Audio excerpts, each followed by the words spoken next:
Hi friends, Tirumala పవిత్రతను కాపాడే విషయంలో సామాన్యులైన సెలబ్రిటీలైన నిబంధనలు పాటించాల్సిందే. అయితే ఇటీవలే దివ్యల మాధురి బిగ్ బాస్ ఫేమ్ తనూజ పుట్టస్వామి పుట్టినరోజు వేడుకలను జరుపుకుంటూ తిరుమలలో కేక్ కట్ చేయడం పెద్ద దుమారాన్నే రేపింది.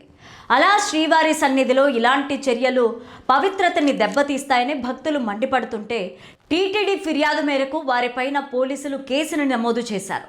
ఇక ఈ వివాదం పైన స్పందించిన మాధురి అది ఎగ్లెస్ కేక్ అని, అక్కడ కట్ చేయడం తప్పని తమకి తెలియదని చెప్పినా వారిపైన విమర్శలు ఆగకపోవడంతో ఒక ఇంటర్వ్యూలో మాట్లాడిన మాధురి టీటీడీతో సహా అందరూ తనని టార్గెట్ చేస్తున్నారని తన ఆవేదనను వ్యక్తం చేస్తూ బాలీవుడ్ నటి శ్రీదేవి కూతురు జాన్వీ కపూర్ పేరుని తెర మీదకి తీసుకొచ్చింది. గతంలో జాన్వీ కపూర్ కూడా తిరుమలలో కేక్ కట్ చేసిందని, అప్పుడు లేని అభ్యంతరం తాను చేస్తేనే ఎందుకు వచ్చిందని, ఆమె పైన టీటీడీ ఎందుకు చర్యలు తీసుకోలేదని ప్రశ్నించగా ఈ న్యూస్ వైరల్గా మారి జాన్వీ కపూర్ దృష్టికి వెళ్ళింది. ఇక సాధారణంగా వివాదాలకు దూరంగా ఉండే జాన్వీ కపూర్ తనపైన వచ్చిన అబద్ధపు ఆరోపణలు చూసి తీవ్రంగా స్పందించింది. అలా జాన్వీ కపూర్ మాధురి ఇంటర్వ్యూ క్లిప్స్ని తన ట్విట్టర్ అకౌంట్లో షేర్ చేస్తూ అసలు ఎవరు ఈ మహిళ, తనపైన వచ్చిన వివాదాన్ని మళ్లించడానికి నన్ను వాడుకోవడం సరైన పద్ధతి కాదు. ప్రచారం కోసం కొందరు ఏదైనా మాట్లాడతారు. నేను మాత్రం ఒక విషయాన్ని స్పష్టంగా చేస్తున్నాను. ఇప్పటి వరకు తిరుమలలో నేను ఎలాంటి కేకు కట్ చేయలేదు. మన సంస్కృతి దైవం పట్ల ఎల్లప్పుడూ గౌరవంగా ఉండాలని, తమ సొంత సమస్యల నుంచి తప్పించుకోవడానికి ఇతరులపైన నిందలు వేయడం సరైనది కాదని జాన్వీ కపూర్ దివ్యల మాధురికి స్ట్రాంగ్గా కౌంటర్ ఇవ్వడంతో ఈ వివాదం పైన నెటిజన్లు కూడా భిన్నంగా స్పందిస్తున్నారు. అలా శ్రీవారి పరమ భక్తురాలైన జాన్వీ కపూర్ తరచుగా కాలినడకన కొండెక్కి స్వామివారిని దర్శించుకుంటారని, అలాంటి వ్యక్తిపైన లేనిపోని ఆరోపణలు చేయడం మాధురి మూర్ఖత్వమని చాలా మంది తమ అభిప్రాయాలను చెప్పడంతో ఈ న్యూస్ అన్ని చోట్ల వైరల్ అయింది. ఇక ఇదిలా ఉంటే శ్రీదేవి చెన్నైలోని ఆస్తిని 1988 ఏప్రిల్ 19న మొదలియార్ అనే వ్యక్తి నుండి చట్టబద్ధంగా కొనుగోలు చేసింది. అతడికి 3 కొడుకులు, 2 కుమార్తెలు ఉన్నారు. 1960లో మొదలియార్ తన పిల్లలకి సమానంగా ఆస్తుల్ని పంచారు. ఇక అగ్రిమెంట్ ప్రకారం శ్రీదేవి వారికి చెందిన ఫామ్ హౌస్ని కొని తన పేరు మీద రిజిస్ట్రేషన్ చేయించుకోవడంతో ఆ ఫామ్ హౌస్ పైన సర్వ హక్కులు శ్రీదేవికే చెందాయి. అయితే ఇప్పుడు మొదలియార్ రెండో భార్య అంటూ ఒక మహిళ అతని 2 కొడుకులతో సీన్లోకి ఎంటర్ అయి తనకి 1975లోనే మొదలియార్తో పెళ్లి జరిగిందని, తామే అసలైన వారసులమని తహసీల్దార్ ఆఫీసులో మొరపెట్టుకుంటూ 1985లో శ్రీదేవికి ఆ ఫామ్ హౌస్ అమ్మినప్పుడు వారిని అడగలేదని, తమకు రావాల్సిన వాటాను కూడా కలిపి అమ్మేశారని, వారసుల అనుమతి లేకుండా జరిగిన అమ్మకం చెల్లదని వాదించడమే కాకుండా కోర్టులో కూడా కేసు వేయడంతో శ్రీదేవి భర్త బోనీ కపూర్ కోర్టులో వారి మాటల్ని కొట్టిపారేస్తూ మొదలియార్ మొదటి భార్య 1999 వరకు బ్రతికే ఉందని, అలాంటప్పుడు ఈ రెండో పెళ్లి ఎలా చెల్లుతుంది, హిందూ ధర్మం ప్రకారం వారిది చెల్లని పెళ్లి కాబట్టి ఆమెను వారి కొడుకులని వారసులుగా గుర్తించలేమని కోర్టుకి స్పష్టం చేశారు. అంతేకాకుండా రెండో భార్యకి మరియు పిల్లలకి అనుకూలంగా 2005లో తాంబరం తాలూకు తహసీల్దార్ ఒక వారసత్వ సర్టిఫికేట్ ఇచ్చాడని, అది పూర్తిగా ఫేక్ అని ఆరోపిస్తూ మొదలియార్ ఫ్యామిలీ మైలాపూర్లో ఉండే సంబంధం లేని తాంబరం తహసీల్దార్ ఎలా సర్టిఫికేట్ ఇస్తాడని ఫేక్ సర్టిఫికేట్తోనే వాళ్ళు పదే కేసులు పెడుతూ తమ ఫ్యామిలీని ఇబ్బంది పెడుతున్నారని బోనీ కపూర్ తన ఆవేదనని వ్యక్తం చేయడంతో ఆ కోర్టు జడ్జి ఆనంద్ వారసత్వ సర్టిఫికేట్ రద్దుని పరిశీలించాలని, తహసీల్దార్కి 4 వారాల గడువునిస్తూ ఫైనల్ డెసిషన్ తీసుకోవాలని ఆర్డర్ని పాస్ చేయడంతో ఇప్పుడు ఈ న్యూస్ అన్ని చోట్ల హల్చల్ అవుతుంది. ఇదిలా ఉంటే అతిలోక సుందరి శ్రీదేవి మరణించి 6 ఏళ్లు దాటుతున్నా ఇప్పటికీ ఆమెకు సంబంధించిన ఆస్తుల విషయంలో గొడవలు తేలక జాన్వీ కపూర్తో పాటు ఆమె కుటుంబం కూడా కోర్టుని ఆశ్రయించింది. చెన్నైలోని ఈస్ట్ కోర్ట్ రోడ్లో శ్రీదేవి చాలా ఏళ్ల కిందట 5 ఎకరాల భూమిని కొనుగోలు చేసింది. అయితే ఆ ప్రాపర్టీకి ఇప్పుడు 150 కోట్ల వాల్యూ కాగా ఆ ప్రాపర్టీ ఇప్పుడు లీగల్ సమస్యల్లో ఇరుక్కుంది.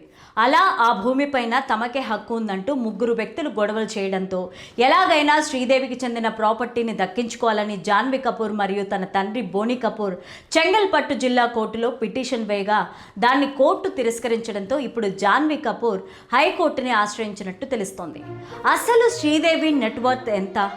చెన్నైలోని ప్రాపర్టీలో గొడవలు ఎందుకు మొదలయ్యాయి? డబ్బు కోసమే బోనీ కపూర్ శ్రీదేవిని పెళ్లి చేసుకున్నాడా? శ్రీదేవి చివరి కోరిక ఏంటి? జాన్వీ కపూర్ తన తల్లి మరణం పైన చేసిన వ్యాఖ్యల్లో ఎంతవరకు నిజముంది? అనే నమ్మలేని నిజాల్ని ఈ వీడియోలో చెప్పడానికి నేను ప్రయత్నిస్తాను. మీరు మాత్రం ఈ వీడియోని చివరి వరకు చూడండి. Please like, share and subscribe చేసుకోవడం అస్సలు మర్చిపోకండి. లలిత క్లినిక్స్ ఇప్పుడు హైదరాబాద్ లో హనుమకొండ జిల్లాలో లక్షలాది మంది ప్రాణాలు కాపాడిన డాక్టర్ రాజేశ్వర ప్రసాద్ ఇప్పుడు మన కోసం అల్కాపూర్ టౌన్షిప్ మణికొండలో. అపాయింట్మెంట్ కోసం ఈ కింది నెంబర్లకి కాల్ చేయండి. ఇక హిస్టరీలోకి వెళ్తే బాలనటిగా శ్రీదేవి తన నట జీవితం మొదలుపెట్టగా కొద్ది రోజుల్లోనే తన టాలెంట్తో స్టార్ హీరోయిన్గా ఎదిగి బిజియెస్ట్ ఆర్టిస్ట్గా మారడంతో శ్రీదేవి రెమ్యునరేషన్ డబ్బు వ్యవహారాలన్నీ ఆమె తండ్రి అయ్యప్పనే దగ్గరుండి చూసుకునేవాడు. ఇక అప్పట్లో శ్రీదేవి హయ్యెస్ట్ పెయిడ్ ఆర్టిస్ట్ అవ్వడంతో నిర్మాతలు ఎక్కువగా తనకి బ్లాక్ మనీని ఇస్తుండేవారు. దీంతో శ్రీదేవికి ఐటీ ప్రాబ్లమ్స్ వస్తాయని కొంతమంది తన తండ్రికి చెప్పడంతో అతను ఆ డబ్బుని తనకి నమ్మకమైన స్నేహితులు, బంధువుల దగ్గర దాచిపెట్టాడు. ఇక అలా ఎప్పుడైతే అయ్యప్పన్ హఠాత్తుగా హార్ట్అటాక్తో మరణించారో అతని మరణం తర్వాత చాలామంది తీసుకున్న డబ్బులు తిరిగి ఇవ్వకుండా శ్రీదేవిని మోసం చేశారు. దీంతో వేరే దారి లేక శ్రీదేవి తన కెరీర్ పైన దృష్టి పెట్టి మళ్ళీ సంపాదించాలనుకుంది. అలా అప్పటి నుంచి తన సినీ వ్యవహారాలన్నీ తన తల్లే చూసుకోవడం మొదలుపెట్టింది. ఇక అలా ఆ డబ్బుతో శ్రీదేవి తల్లి ల్యాండ్స్ని కొనుగోలు చేయగా అవన్నీ లిటిగేషన్లో ఉన్న ఆస్తులు కావడంతో కోర్టు, స్టేషన్ల చుట్టూ తిరిగే పరిస్థితి వచ్చింది. దీంతో చాలా వరకు ఆస్తులు పోగొట్టుకొని నష్టపోవాల్సి వచ్చింది. ఇక ఇదే సమయంలో హిందీలో స్టార్ హీరోగా ఉన్న మిథున్ చక్రవర్తికి అప్పటికే పెళ్ళై పిల్లలు ఉన్నా కూడా అదంతా పట్టించుకోకుండా శ్రీదేవి అతన్ని రహస్యంగా పెళ్లి చేసుకొని లైఫ్లో సెటిల్ అవ్వాలనుకుంది. అయితే వీరి పెళ్లి గురించి మిథున్ చక్రవర్తి భార్యకి తెలిసి నానా రచ్చ చేయడంతో పెళ్ళైన 3 ఏళ్లకే మిథున్ చక్రవర్తి శ్రీదేవికి విడాకులు ఇచ్చారు. ఇదిలా ఉంటే శ్రీదేవి తల్లి అయ్యప్పకి రెండో భార్య కావడంతో శ్రీదేవి సంపాదించిన డబ్బులో తన తల్లి ఇల్లు, ల్యాండ్స్ని కొని మొదటి భార్య కొడుకు పేరు మీద మరియు తన రెండో కూతురు శ్రీలత పేరు మీద రిజిస్టర్ చేయించగా తన ఇంటి పక్కనే ఉన్న సంజయ్ రామస్వామి అనే పొలిటికల్ బ్యాక్గ్రౌండ్ ఉన్న వ్యక్తితో మంచి పరిచయం ఏర్పడగా పరిచయం కాస్త నిదానంగా సాన్నిహిత్యంగా మారి వీళ్ళిద్దరూ ప్రేమలో పడ్డారు. ఇక శ్రీదేవి తల్లికి ఈ విషయం తెలిసి ప్రేమ దోమ వద్దని సినిమాల్లో నటించి బాగా సంపాదించమని చెప్పిన శ్రీలత అలా చేయడం తనకు ప్రేమించిన సంజయ్కు నచ్చకపోవడంతో ప్రేమించిన వ్యక్తిని వదులుకోలేక శ్రీలత ఇంటి నుంచి పారిపోయి అతన్ని 1989లో పెళ్లి చేసుకుంది. దీంతో శ్రీదేవి తల్లి శ్రీలత పేరు మీద రాసిన ఆస్తులన్నింటినీ మళ్ళీ శ్రీదేవి పేరు మీదకే రాసివ్వాలని శ్రీలతతో ఒక అగ్రిమెంట్ మీద సైన్ చేయించుకోవడంతో ఇకపైన ఎటువంటి ప్రాబ్లమ్స్ రాదనుకుంది. కానీ ఉన్నట్టుండి శ్రీదేవి తల్లికి బ్రెయిన్లో ట్యూమర్ ఉందని డాక్టర్లు చెప్పడం, ఆపరేషన్కి యుఎస్ఏకి తీసుకెళ్లాలని చెప్పగా శ్రీదేవి అప్పటి వరకు తాను అన్నలాగా భావిస్తున్న బోనీ కపూర్ని తనతో తీసుకెళ్ళింది. అయితే అక్కడ డాక్టర్లు కుడివైపు చేయాల్సిన ఆపరేషన్ని ఎడమవైపు చేయడంతో చికిత్స ఫలించక శ్రీదేవి తల్లి మెంటల్ పేషెంట్ లాగా మారింది. అలా హాస్పిటల్ వారు చేసిన రాంగ్ ఆపరేషన్ పైన బోనీ కపూర్ కేసు వేయగా అప్పట్లో ఆ ఆసుపత్రి వారు 50 లక్షల పరిహారాన్ని శ్రీదేవికి ఇవ్వడంతో ఆ డబ్బుల్లో తనకి వాటా కావాలని శ్రీదేవి చెల్లెలు శ్రీలత పట్టుబట్టింది. కానీ బోనీ కపూర్ సలహాతో శ్రీదేవి ఇవ్వలేనని తేల్చి చెప్పడంతో శ్రీలత కోర్టులో కేసేస్తూ తనకి సంబంధించిన ఆస్తులన్నీ తన తల్లి బలవంతంగా రాయించుకుందని, తాను ఇప్పుడు మతి స్థిమితం కోల్పోయిందని, ఆ అగ్రిమెంట్ చెల్లదని, తనకి చెందాల్సిన ఆస్తి తనకి కావాలని కోర్టులో కేసేయగా సంవత్సరాల తరబడి ఈ కేసు కోర్టులో నడిచినా తాడో పేడో తేలకుండా పోయింది. దీంతో ఆ మధ్యలో పెద్దలంతా పంచాయతీ పెట్టి ఆరా తీయగా పూర్తిగా కాకుండా శ్రీదేవి ఆస్తిలో 60% శ్రీలతకు ఇవ్వాలని చెప్పడం, అదే సమయంలో మిగిలిన స్టెప్ బ్రదర్స్, సిస్టర్స్ కూడా మోసం చేయడంతో శ్రీదేవి మానసికంగా కుంగిపోయింది. ఇక ఈ సమయంలోనే బోనీ కపూర్ ఆమెకి తోడుగా ఉంటూ అన్ని విధాలుగా సపోర్ట్ చేయడంతో ప్రతి సంవత్సరం రాఖీ కడుతున్న బోనీ కపూర్తోనే శ్రీదేవి ప్రేమలో పడింది. దీంతో శ్రీదేవి కోసం బోనీ కపూర్ ముంబైలో 10 కోట్లు పెట్టి ఒక బంగ్లాని కొనగా అక్కడే వీరిద్దరూ సహజీవనం చేయడం మొదలుపెట్టారు. ఈ క్రమంలోనే శ్రీదేవి ప్రెగ్నెంట్ అవ్వడంతో బోనీ కపూర్ని పెళ్లి చేసుకొని సెటిల్ అవ్వాలనుకుంది. కానీ బోనీ కపూర్కి అప్పటికే పెళ్ళై 2 పిల్లలు ఉండడంతో అతని భార్య విడాకులు ఇచ్చేందుకు ఒప్పుకోలేదు. ఇక అలా ఉన్నట్టుండి శ్రీదేవి ప్రెగ్నెంట్ అయిన విషయం మీడియాలో స్ప్రెడ్ అవ్వడంతో బోనీ కపూర్ ఎట్టి పరిస్థితుల్లోనూ శ్రీదేవిని వదులుకోవడం ఇష్టం లేక తాముంటున్న ఇంట్లోనే సింపుల్గా శ్రీదేవిని పెళ్లి చేసుకోవడంతో మొదటి భార్య వేరే దారి లేక బోనీ కపూర్కి విడాకులు ఇచ్చింది. ఇక పెళ్లి తర్వాత శ్రీదేవి, జాన్వి, ఖుషి అనే ఇద్దరు అమ్మాయిలకి జన్మనివ్వగా అప్పటి నుంచి పూర్తిగా సినిమాలకి గుడ్ బై చెప్పేసి ఫ్యామిలీ లైఫ్ని ఎంజాయ్ చేయడం మొదలుపెట్టింది. ఇక పెళ్లి తర్వాత శ్రీదేవి చెన్నైలో ఒక ఇల్లుని, ఒక ఫామ్ హౌస్ని తప్ప అన్నింటినీ కోల్పోవడంతో తన బంధువులందరినీ దూరం పెట్టింది. ఇదిలా ఉంటే తన భర్త హిందీలో ప్రొడ్యూసర్ కావడంతో అతను అన్ని విధాలుగా శ్రీదేవికి సపోర్ట్ చేస్తూ తనకి, తన పిల్లలకి ఏ లోటు లేకుండా చూసుకుంటూ ఉండేవాడు. కానీ ఒక స్టేజ్లో బోని కపూర్ చేసిన మూవీస్ అన్నీ ఫ్లాప్ అవ్వడంతో అప్పుల బారిన పడ్డాడు. దీంతో శ్రీదేవి తన భర్త బాధని చూడలేక ఆ అప్పుల్ని కట్టాలని సీరియల్స్లో పనిచేయడం మొదలుపెట్టింది.